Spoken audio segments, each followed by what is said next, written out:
Vaccine لگوانا، injection لگوانا، اس کا کیا حکم ہے روزے میں؟ اسی طرح انہیلر استعمال کرنا، کیا یہ استعمال کیا جا سکتا ہے؟ اس سے روزہ تو نہیں ٹوٹتا؟ انسولین لوگ لگواتے ہیں، یہ شوگر کے مریض، کیا یہ لگوانے میں کوئی حرج تو نہیں ہے؟ محترم ناظرین کرام، روزہ جب انسان رکھ لیتا ہے نا تو اس پر طلوع فجر سے لے کر غروب آفتاب تک، سورج کے غروب ہونے تک کھانا پینا حرام ہو جاتا ہے، اور بیوی کے ساتھ ازدواجی تعلق اس پر حرام ہو جاتے ہیں۔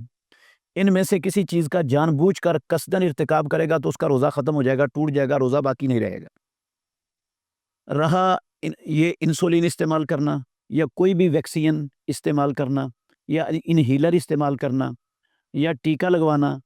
تو یہ اگر تو یہ چیزیں کھانے پینے کے زمرہ میں آتی ہیں تو پھر یہ روزہ توڑ دیں گی، اور اگر یہ کھانے پینے کے زمرہ میں نہیں آتی، یہ انسان کو تقویت نہیں دیتی اور انسان کے لیے غذائیت کا باعث نہیں بنتی اس کے جسم میں جا کر،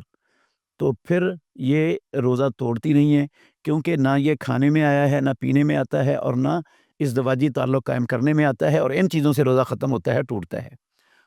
البتہ ٹیکہ وہ دو طرح کا ہوتا ہے انجیکشن، ایک ہوتا ہے بیماری کو، درد کو سن کرنے کے لیے، بخار کو سن کرنے کے لیے، اس میں غذائیت نہیں ہوتی جو انسان کے جسم میں جا کر تقویت دیتی ہے اور انسان کو غذا کی جگہ پر جو ہے نا کفایت کرتی ہے۔ یہ والا ٹیکہ، اس کا حکم عام ویکسین والا ہے اور انہیلر والا ہی حکم ہے، کیونکہ وہ کھانے پینے میں نہیں آتی۔ البتہ جو ٹیکہ انسان کے جسم میں جا کر تقویت کا باعث بنتا ہے، غذائیت کا باعث بنتا ہے، اس ٹیکے سے روزہ ٹوٹ جاتا ہے، چاہے وہ وین کے اندر لگے، چاہے وہ گوشت کے اندر لگے، اور یہ چونکہ غذائیت کا کام دے رہا ہے، کھانے پینے کا کام دے رہا ہے، اس لیے اس سے روزہ ٹوٹ جائے گا۔